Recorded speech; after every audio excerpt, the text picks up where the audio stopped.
Alright guys, my name is Goblin. Today I'm just making a very quick video talking about the announcement of Classic World of Warcraft. So I'm going to be talking about the announcement, all the information you need to know, all the information leading up to the announcement, what's going to happen, and how the state of the game is, what the state of the game is going to be like when it is actually finally released. Before I jump in, guys, however, just like to quickly, apologise for not uploading in a while. Basically, again, I've been away from home. I've been recovering from illness, and I have finally managed to recover, so things are going to go back to normal.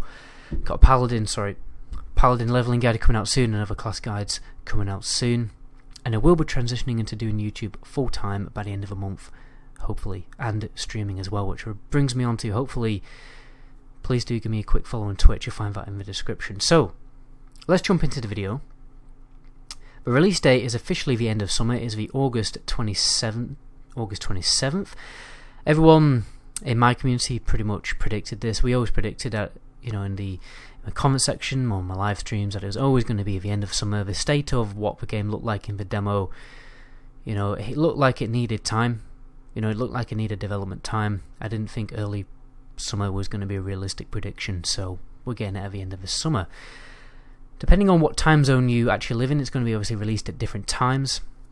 Lucky for the people who live in America, it's going to be released at 3 PM. So you don't have to stay up all night, because if you live in the UK or parts of Europe, you're probably going to have to get up at 12 AM in the morning. Well, not get up, but just stay up until 12 AM and do an all-nighter to play this game, basically. But that just seems to be the case all the time. You can very easily apply. Oh, sorry. What I want to mention before I go on to that point, you can actually apply for the beta. So the closed beta is officially releasing tomorrow, which is the 15th of May, but it is a closed beta. You can apply for it on the account management page on your Battle.net account. It's fairly straightforward. What is interesting is you do need an active subscription to the game to actually get access to the beta.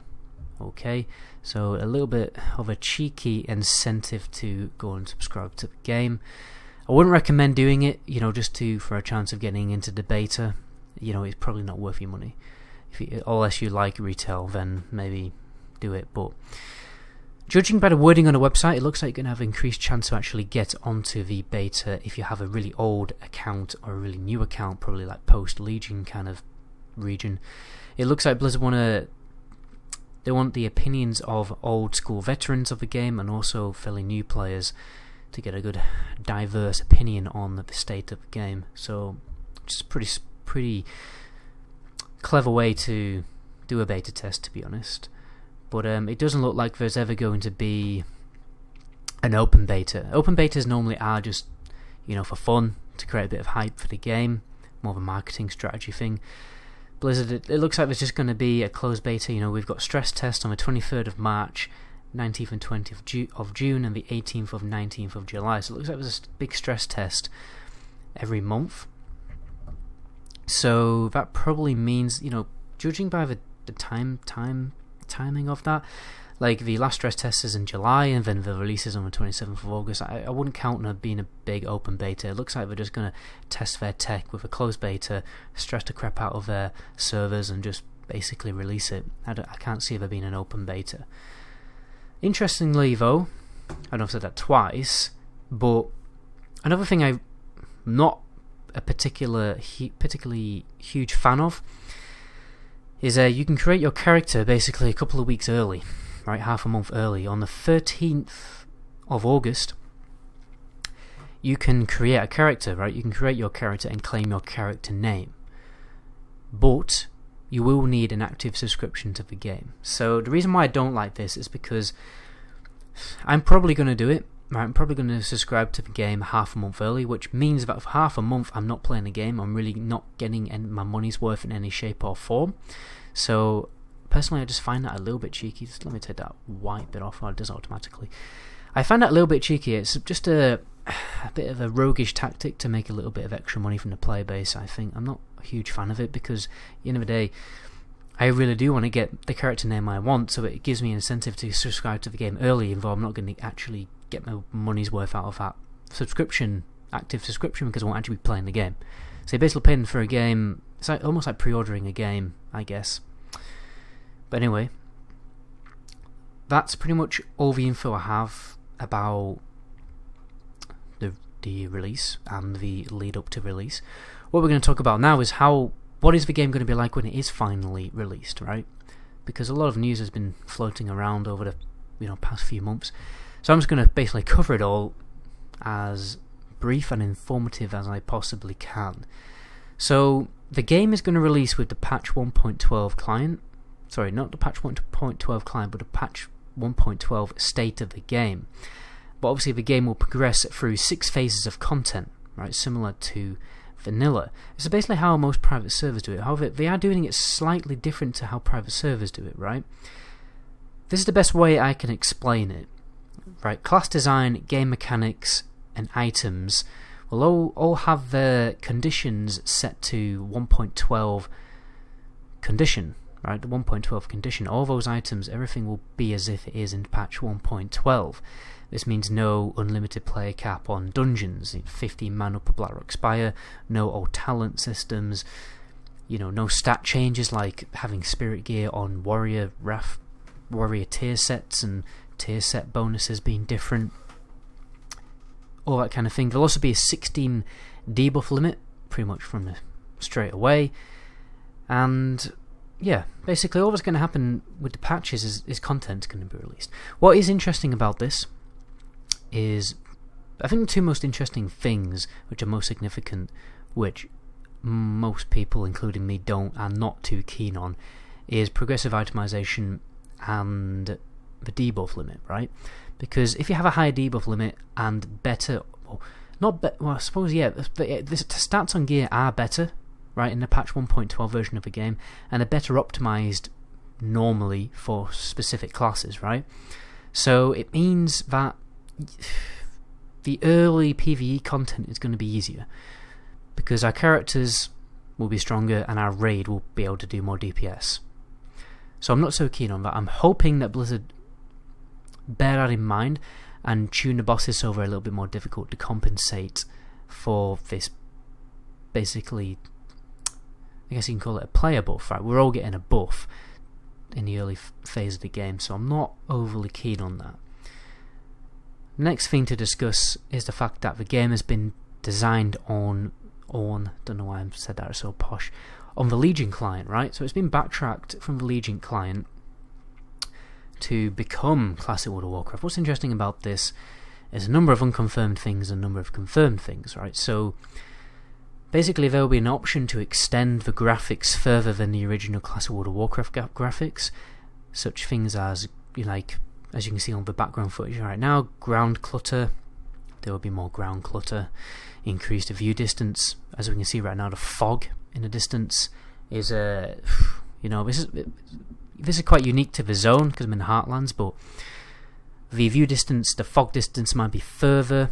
Shadowing is going to be totally different. If you look at the shadows of the trees, they're going to look smoother, which has an effect on all the visuals in the game. It will make them look much more up to date. Shadows do make a massive difference, so the game will look a lot different, basically. It will look a lot better, and it won't look authentic to the original, but there will be an option to turn the game onto the original old school graphics, so at least there is that option. Another interesting thing is the game is going to be released with server layering, right, which is another thing I'm not keen on. So basically when a server count releases a certain number, let's say for instance 4,000, we don't actually know what server population is going to be. We might not even actually fully find it out. Imagine it's 4,000. When the server population gets to 4,000, any player who logs in after that will get leaked into a different layer of the realm, which means you'll basically have 2 realms or maybe 3 realms in one realm, which I don't know how that's going to fan out. I don't know how it's going to impact World PvP, because it means a select, not one half of the server, but a select few players, a select group who are playing the server will be in a smaller world because they won't be able to see as many people around them because they're in the second layer of the realm, which simply has less people in it.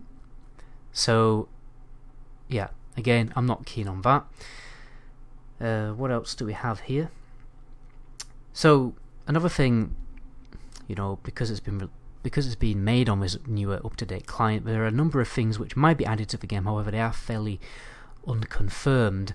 We can only we'll probably find out more from the beta itself. I know that a lot of American YouTubers have already had access to the beta, so I imagine they'll probably be making videos about it soon. So there's a number of quality of life changes which have been added, a number of post-vanilla changes basically. So things like loot trading, that has actually been confirmed. Loot trading is restricted to raid groups though, so you can't do it in dungeon groups, which is a little bit better. It means people can't ninja loot in dungeons and pugs. Raids are much less likely to be pugged, so that's a fairly welcome change. I'm pretty sure there's going to be Mailbox. There's been talks about Mailbox changes, opening all your mail at once. And the item compare window was in the demo. It's not confirmed whether that's going to be in the game or not, but again, that's just something you can fix in an add-on. Auto loot as well, the game interface menu. In the demo, it looked more like the Wrath of the Lich King kind of interface menu, and I think Burning Crusade. So whether that does fan out into the release and we don't get the old parchment background interface menu is again up for questioning. And obviously there is going to be Battle.net integration as well, so that's interesting. I mean, there's a chance that you may be friends with Horde players. Hopefully you won't be able to right click and add Battle.net people, because you can do that on retail. If you see someone, you can right click and add their Battle.net, even if they're on the opposite faction, and then you can talk to the opposite faction. Hopefully that won't be in the game.